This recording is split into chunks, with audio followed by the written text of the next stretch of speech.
আমি আজকে বানাবো নিরামিষ আলু পনিরের ঝোল। তার জন্য দুটো আলু ছোট ছোট করে কেটে নিয়েছি আর নিয়েছি 300 গ্রাম ছোট ছোট করে পিস করে পনির।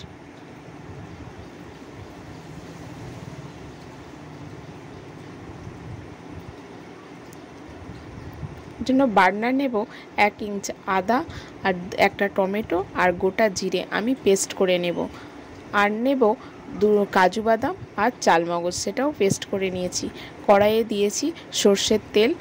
এবার একে একে দুবারে আমি পনিরটা ভেজে নেব, অল্প করে লাল লাল করে ভেজে নেব। আর ওই তেলেই আর একটু নুন দিয়ে আমি আলুরগুলোও লাল লাল করে ভেজে নেব। আমার লাল লাল করে আলু ভাজা হয়ে গেছে, এবার আমি তুলে নেব।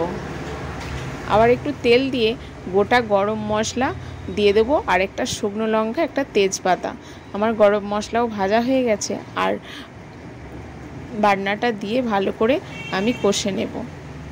এবার দেব 1 চামচ হলুদ গুঁড়ো আর 1 চামচ কাশ্মীরি লঙ্কা গুঁড়ো দিয়ে ভালো করে কষবো।